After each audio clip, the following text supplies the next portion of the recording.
ഉണ്ണിയമ്മേ കുമ്പടി വന്നു. Shri K S Arunkumar, മന്ത്രിക്ക് നേരെയുണ്ടായ പ്രതിഷേധത്തിൽ മന്ത്രിയുടെ കഴുത്തിൽ മാരകായുധങ്ങൾ ഉപയോഗിച്ച് ആക്രമിച്ച് വധിക്കാൻ നടത്തിയ ഒരു ശ്രമം എന്ന് CPM-ന്റെ വാദം തെളിയിക്കുന്ന ഒരു തെളിവോ ദൃശ്യങ്ങളോ ഒന്നും ഇതുവരെ പുറത്തു വന്നിട്ടില്ല.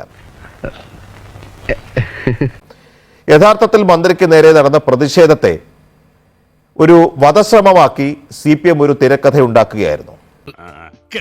സത്യമാണെങ്കിലും എനിക്ക് അംഗീകരിച്ചു കൊടുക്കാൻ പറ്റുമോ? ഞാനൊരു മറ്റൊരു ചാനലിന്റെ ചർച്ചയെന്നാ വരുന്നത്. അവിടെ ബഹുമാനപ്പെട്ട കോൺഗ്രസിന്റെ പ്രതിനിധി പറഞ്ഞത് മുദ്രാവാക്യം കേട്ട് മുറിവേറ്റു എന്നാ, മുദ്രാവാക്യം കൊണ്ട് മുറിവേറ്റ മന്ത്രി എന്നാ പറഞ്ഞത്.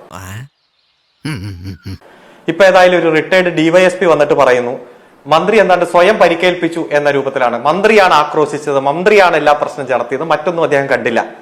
കവി തല്ലുവാങ്ങിയിട്ടേ പോകുന്നാ തോന്നുന്നത്. ഈ പുട്ടിന് പീരയിടുന്നവരെ അദ്ദേഹം കൂട്ടിച്ചേർത്തത് നിരവധി സാക്ഷിമൊഴികൾ കണ്ടു പൊതുസമൂഹത്തിൽ നിന്ന്.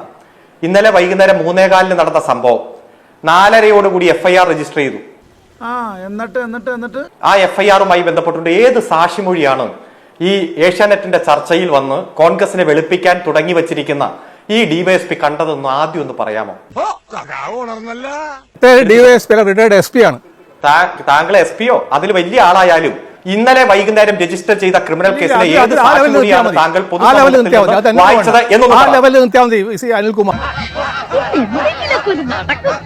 ശ്രീ അരുൺകുമാർ, പലരും അദ്ദേഹത്തെ ബന്ധപ്പെട്ടു എന്ന് പറഞ്ഞു. അത് ശ്രീ രാജ്മോഹന് കിട്ടിയ ബോധ്യമാണ്. യു ആർ നോട്ട് കോമ്പിറ്റന്റ് ആയിട്ടില്ല, പ്രൊമോഷൻ ആക്കിയിട്ട് അവിടെ നിർത്തിയാൽ മതി. വെളുപ്പിച്ചോ? അല്ലല്ല വിരട്ടല്ല. ആ വിരട്ടലൊക്കെ അങ്ങ് നിങ്ങൾ പോലീസ് സ്റ്റേഷനിൽ ചെന്നെടുത്താൽ മതി. അങ്ങ് ആയ കാലത്ത് ഇപ്പൊ വിരട്ടാൻ നിൽക്കണ്ട. നിങ്ങൾ എന്റെ സമയമാണ്, താങ്കൾ കേൾക്കാൻ ക്ഷമയുണ്ടെങ്കിൽ കേൾക്കുക. അദ്ദേഹം പറഞ്ഞ കാര്യം പൊതുസമൂഹത്തിലുള്ള നിരവധി സാക്ഷിമൊഴികൾ ഞാൻ വായിച്ചു. എനിക്ക് അറിയാൻ മേലാത്തോണ്ട് ചോദിക്കുക, താൻ ആരുവാ? 2, അവിടെ യാത്ര ചെയ്ത അദ്ദേഹത്തോട് മിണ്ടായിരിക്കാൻ പറയും.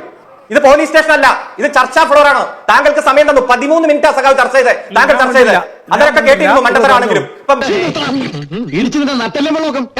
മര്യാദയ്ക്ക് അവിടെ കേട്ടിരുന്നോളാം.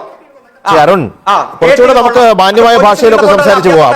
കുറച്ചുകൂടി മാന്യമായും മര്യാദയ്ക്കുള്ള ഭാഷ ഉപയോഗിച്ചാൽ മതി എന്ന് ഞാൻ പറയാണ്. മതി, അത്രക്കുള്ള ബുദ്ധിയൊന്നും അതിനില്ലല്ലോ. അദ്ദേഹത്തെ കുറിച്ച് പറഞ്ഞ കാര്യത്തിൽ ഇടപെട്ടതാണ് ശ്രീ അരുൺ പറഞ്ഞു വരുന്നത്. രാജ്മോഹൻ പറഞ്ഞതിന്റെ മറുപടിയാണ് താങ്കൾക്ക് പറയാം. ഇന്ന് പുറത്തു വന്ന ശ്രീ MP ജയരാജൻ അടക്കം പുറത്തുവിട്ട വീഡിയോയിലടക്കം ഇന്നലെ എന്താ പ്രതിപക്ഷ നേതാവും കോൺഗ്രസ് നേതാക്കന്മാരും പറഞ്ഞത്? റെയിൽവേ സ്റ്റേഷനിൽ മന്ത്രിയുടെ 7 അയലക്കത്ത് പോലും KSUവിന്റെ പ്രവർത്തകർ പോയിട്ടില്ല എന്നാണ്. ഇന്ന് അത് പോയില്ലോ. 7 അയലക്കത്ത് പോയി, പോലീസ് വലയം ഭേദിച്ചു, അങ്ങ് ഉള്ളിലേക്ക് കടന്നു, മന്ത്രിയെ ആക്രമിച്ചിട്ടുണ്ട്. അതിന്റെ വിവരങ്ങൾ പോലീസ് അന്വേഷിക്കുന്നു. ഇത് പൊതുസമൂഹത്തിൽ കൃത്യമായിട്ടുണ്ട്. സ്വന്തം ഇഷ്ടത്തിന് തട്ടിവിടുന്നതാണ് പറയൂ. അതുകൊണ്ട് ഏതു തരത്തിൽ ഇതിനെ വെളുപ്പിക്കാൻ നോക്കിയാലും, ആരൊക്കെ കൊണ്ടുവന്നിരുത്തി പറഞ്ഞു കേട്ട വിവരം വെച്ച് വിശദീകരിച്ചാലും അത് കൃത്യമായിട്ട് അവിടെ. ഒരു സംശയം ശ്രീ അരുൺകുമാർ, ഈ MP ജയരാജൻ പുറത്തുവിട്ട ദൃശ്യങ്ങൾ എന്ത് വ്യക്തമായി എന്നാണ് താങ്കൾ വീണ്ടും പറയുന്നത്? അത് ഉത്തരം പറ. KSUവിന്റെ പ്രവർത്തകർ പോലീസ് വലയത്തിന്റെ ഉള്ളിലേക്ക് കയറുന്നതും മന്ത്രിയുടെ തൊട്ടടുത്ത് എത്തുന്നതും കരിങ്കൊടി കാണിക്കുന്നതും, അതോടൊപ്പം തന്നെ അവിടെ മന്ത്രി തന്നെ പറയുന്നു തനിക്ക് ആക്രമണമേറ്റു. ഇവൻ പറയുന്നത് വിശ്വസിക്കരുത്, ഇവൻ ഭക്ഷണം കഴിക്കാനും കള്ളം പറയാനും മാത്രമാണ് വാ തുറക്കുന്നത്. ഇന്ന വ്യക്തി KSUക്കാരുടെ കയ്യിൽ നിന്നാണ് ആക്രമണമേറ്റതെന്ന് ഇതിൽ വിക്ടിം തന്നെ പറയുന്നു. അതുമായി ബന്ധപ്പെട്ടുള്ള സാക്ഷിമൊഴികൾ അന്വേഷണ ഉദ്യോഗസ്ഥന്മാർ ശേഖരിച്ചുകൊണ്ടിരിക്കുന്നു. MP ജയരാജൻ പറഞ്ഞത് മന്ത്രിയുടെ കഴുത്തിൽ പരിക്കേൽപ്പിച്ചു, അതിന്റെ ഭാഗമായി കറുത്ത തുണി മന്ത്രിയുടെ കഴുത്തിൽ കാണാം എന്നാണ്. ആ ദൃശ്യങ്ങളിൽ കാണുന്ന കറുത്ത നിറമെന്ന് പറയുന്നത് മന്ത്രിയുടെ ഗൺമാൻ മന്ത്രിയുടെ ഭാഗത്തു കൂടി കടന്നു പോകുന്നതാണ്. അപ്പൊ ഞാൻ ചോദിച്ചത്, മാരകായുധങ്ങൾ ഉപയോഗിച്ചുകൊണ്ട് കഴുത്തിൽ ആക്രമിച്ചു പരിക്കേൽപ്പിച്ചു എന്നുള്ള CPM-ന്റെ വാദം സാധൂകരിക്കുന്ന ഒരു തെളിവിന്റെ കണികയെങ്കിലും പൊതുമധ്യത്തിൽ എത്തിയിട്ടുണ്ടോ? അത് നിരവധി തെളിവിന്റെ കണികയുണ്ട്. അത് കൃത്യമായിട്ട് പോലീസ് അന്വേഷിക്കുന്നുണ്ട്. ആ കണിക എത്തേണ്ടത് കോടതിയിലേക്കാണ്. അത് കോടതിയിലേക്ക് എത്തും. മെഡിക്കൽ റെക്കോർഡ്സും മറ്റു കാര്യങ്ങളും വെച്ച് കൃത്യമായി ആ പരിക്കുമായി ബന്ധപ്പെട്ടുള്ള വിവരങ്ങൾ പുറത്തു വന്നിട്ടുണ്ട്. മെഡിക്കൽ റെക്കോർഡ്സ് ഉണ്ട്. അത് മീഡിയ ട്രയലിലല്ല നമ്മൾ തെളിയിക്കേണ്ടത്. അത് കൃത്യമായി പോലീസ് കോടതിയിൽ തെളിയിച്ചു. CPM നേതാക്കൾ തന്നെ പൊതുമധ്യത്തിൽ വന്ന് വനിതയായ ഒരു മന്ത്രിയെ വധിക്കാൻ വേണ്ടി ശ്രമിച്ചു, ചാവേർ ആക്രമണമാണ് നടത്തിയത് എന്ന് പറഞ്ഞതുകൊണ്ടാണ്. അതേപോലെ ഒരു പബ്ലിക് ഡിബേറ്റിൽ നമ്മൾ ചോദിക്കുന്നു, മന്ത്രിയുടെ കഴുത്തിൽ മാരകായുധങ്ങൾ ഉപയോഗിച്ച് ആക്രമിച്ചു പരിക്കേൽപ്പിക്കാൻ ശ്രമിച്ചു എന്ന് നിങ്ങൾ ദൃശ്യങ്ങളടക്കം പുറത്ത് വന്നുവെന്ന് വാദിക്കുന്നു. അതിന്റെ ഒരു തെളിവിന്റെ ഒരു കണികയെങ്കിലും വന്നു. രണ്ടാമതൊരു കാര്യം, ഇത് വടി കൊടുത്ത് അടി വാങ്ങുന്ന പരിപാടിയാണല്ലോ ബാബു. ഈ മുഖ്യമന്ത്രിയെ സ്പീക്കർ AN ഷംസീർ വിളിച്ച് മന്ത്രി വീണ ജോർജിന് കൊടുക്കുമ്പോൾ മന്ത്രി വീണ ജോർജ് തന്നെ പറയുന്നത് ഞാൻ കയറി വന്നപ്പോൾ അവിടെ ഒരു ഉന്തം തെള്ളുമുണ്ടായി, ഒരു തിക്കും തിരക്കുമുണ്ടായി. തനിക്ക് നേരെ ഒരു അക്രമം ഉണ്ടായിരുന്നോ? എവിടെ പോണു? തൊണ്ട വെള്ളം കുടിക്കും. താൻ ആക്രമിക്കപ്പെട്ടുവെന്നോ മന്ത്രിസഭയുടെ നാഥനായ, സഭയുടെ നാഥനായ, അവരുടെ നേതാവായ, പാർട്ടിയുടെ അമരക്കാരനായ, ഗവൺമെന്റ് അമരക്കാരനായ മുഖ്യമന്ത്രിയോട് സംസാരിക്കുമ്പോൾ മന്ത്രി വീണ ജോർജും പറയുന്നില്ല. പി ജി, ഇതിൽ ഈ സമര കേന്ദ്രം സാധാരണ ഒരുപാട് പ്രതിഷേധങ്ങൾ നമ്മൾ കാണാറുണ്ട്. ഇത് കൃത്യമായി റെയിൽവേ സ്റ്റേഷനിൽ മറ്റ് യാത്രക്കാർക്കൊപ്പം യാത്ര ചെയ്യാൻ പോകുമ്പോൾ ഉണ്ടാകുന്ന ഒരു ആക്രമണമാണ്. അതിനൊന്നും ഇല്ലേ? ആ ആക്രമണം കരുതിക്കുട്ടിയുള്ള ആക്രമണമാണ് എന്ന് പറയാൻ കാരണം, ഒരു 3-4 ദിവസം മുമ്പാണ് ഔദ്യോഗിക വസതി ആക്രമിച്ച് ഗേറ്റ് വരെ തകർത്ത് പോലീസുകാരെ ആക്രമിച്ച് പരിക്കേൽപ്പിച്ച് ഔദ്യോഗിക വസതിയിൽ കൊണ്ടുപോയി റീത്ത് വെച്ചത്. എന്താണ് കാരണം ഇതിന്? ഒരു സമരത്തിന് ഒരു കോസ് വേണ്ടേ? അതിലേക്ക് നമുക്ക് വരാം. പക്ഷെ ഞാൻ ചോദിക്കുന്ന, വീണ്ടും ഞാൻ ഈ ചോദ്യം ആവർത്തിക്കുന്നു, താൻ ആക്രമിക്കപ്പെട്ടുവെന്ന് ആദ്യം സംസാരിക്കുന്ന മുഖ്യമന്ത്രിയോട് മന്ത്രി വീണ ജോർജ് പറഞ്ഞിട്ടില്ല.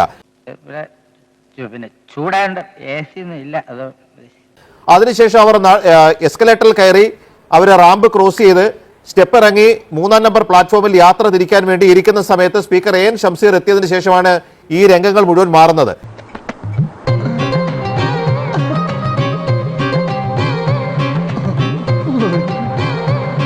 അപ്പോ മന്ത്രി ആക്രമിക്കപ്പെട്ടു എന്ന് എന്ത് ബോധ്യത്തിന്റെ അടിസ്ഥാനത്തിലാണ് CPM നേതാക്കൾ പറഞ്ഞത്? പോലീസിന്റെ ആ സമയത്ത് FIR ഇല്ല, മന്ത്രി വീണ ജോർജ് ആരോടും പറഞ്ഞിട്ടില്ല, മറ്റെന്തെങ്കിലും ബോധ്യങ്ങൾ വന്നിട്ടില്ല. മുൻ ജില്ലാ സെക്രട്ടറിമാരായ 2 പേർ നേരെ വന്ന് പറയല്ലേ മന്ത്രി വധശ്രമത്തിൽ നിന്ന് രക്ഷപ്പെട്ടു എന്നല്ലേ പറഞ്ഞത്? പറഞ്ഞിട്ടില്ല. ഒരു FIS വായിച്ച് താങ്കൾ ചർച്ച തുടങ്ങുന്നു. ആ FIS എത്ര ടൈം കഴിഞ്ഞിട്ടായാലും first information statement about the incident ആണ്.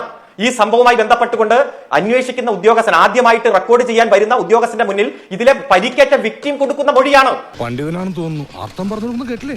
3:15 ഈ സംഭവം ഉണ്ടാകുന്നത്. 9 മണിക്കാണ് രാത്രി ആശുപത്രിയിൽ എത്തി ഈ പോലീസ് ഉദ്യോഗസ്ഥൻ മൊഴിയെടുക്കുന്നത്. പക്ഷേ ഈ സംഭവം ഉണ്ടായി സ്പീക്കർ AN ഷംസീർ വന്ന് മുഖ്യമന്ത്രിയുമായി വിളിച്ച് സംസാരിച്ച് വീണ ജോർജിനെ ആശുപത്രിയിലേക്ക് ഷിഫ്റ്റ് ചെയ്യുമ്പോൾ തന്നെ വീണ ജോർജിന് നേരെ നടന്നത് വധശ്രമമാണെന്ന് പാർട്ടി പരസ്യമായി പറഞ്ഞു കഴിഞ്ഞു. ആര് പറഞ്ഞു? എപ്പോ പറഞ്ഞു? ഞാൻ പറഞ്ഞിട്ടില്ല. ഇവിടെ FIS വായിച്ചുകൊണ്ട് താങ്കൾ ഈ ചർച്ച തുടങ്ങിയത് നന്നായി. ആ FIS 10-17 സാർ FIR ഇടുന്നത്. 10-17 വാചകമാണ്. ആ സമയം നിങ്ങൾ ആലോചിച്ച് നോക്കൂ. 10-17 ഇതൊരു നടക്ക് പോണ മാതിരില്ല. സമയം എടുത്ത് നോക്കൂ. അല്ല, ആയിക്കോട്ടെ. 10-17 രാത്രി 9 മണിക്കല്ലേ അന്വേഷണ ഉദ്യോഗസ്ഥൻ പോയി ആരോഗ്യമന്ത്രിയുടെ ഗവൺമെന്റ് മൊഴി തന്നെ എടുക്കുന്നത്? അങ്ങനെ പറയരുത് സാർ. പിന്നെ എങ്ങനെ പറയണം? എന്തായാലും ഇത് കേൾക്കുന്ന ജനങ്ങൾക്ക് മനസ്സിലായല്ലോ, കൃത്യമായി മൊഴി കൊടുക്കുന്നത് ആരോഗ്യമന്ത്രി തന്നെയാണ്. ഈ സംഭവം കണ്ട രാത്രി 9 മണിക്ക് 4 മണി 4:30 ആയപ്പോഴേ നിങ്ങൾ നാട്ടിലിറങ്ങി പറഞ്ഞില്ലേ ആരോഗ്യമന്ത്രിയെ വധിക്കാൻ ശ്രമിച്ചുവെന്ന്? ഇങ്ങനെയാണെങ്കിൽ ഞാൻ കളിക്കല്ല, ഞാൻ നേരെ ചിറാപുഞ്ചിയിൽ പോയി മണം വിൽക്കാൻ പോകും. പാർട്ടി ഓഫീസുകൾ ആക്രമിച്ചില്ലേ? കലാപ സദൃശമായ സംഭവമല്ലേ ഉണ്ടായത്? ഈ ചർച്ചയുടെ ഇൻട്രോ, ഈ ചർച്ചയുടെ സമാപനം താങ്കൾ ഇങ്ങനെ പൂമാല ഇടാൻ വേണ്ടി KSUക്കാർ ചെയ്തതാണെന്ന് കൂടി പറഞ്ഞോ. എന്തോന്നാണോ ഇത്? എവിടെ നിന്ന് കിട്ടിയോടോ ഈ ഉണ്ടാക്കണേ? എനിക്ക് അവരുടെ വക്കാലത്ത് എടുക്കേണ്ട കാര്യമില്ല. സമാധാനകാംക്ഷികളാണെന്ന് നിങ്ങൾ പറയുകയും നിങ്ങൾ തന്നെ അധികാരത്തിലേക്ക് കലാപത്തിന് ആഹ്വാനം ചെയ്യുകയും ചെയ്തതിന് അവർക്കെതിരെ കേസെടുക്കണ്ടേ? എന്റെ ചോദ്യം അതാണ്. വീട്ടിലാണ് റീത്ത് വെച്ചതെങ്കിൽ, അന്ന് വീട്ടിലാണ് റീത്ത് വെച്ചതെങ്കിൽ ഇത് ആരോഗ്യമന്ത്രിയുടെ ശരീരത്തിൽ റീത്ത് വെക്കുന്ന സാഹചര്യം ഒരുക്കാൻ അത് ഒരുക്കുമെന്ന് തന്നെയാണ് ഈ ചർച്ചയിൽ കോൺഗ്രസിന്റെ പ്രതിനിധി പറഞ്ഞത്. തൽക്കാലം ഇത്രയും മതി. വരട്ടെ.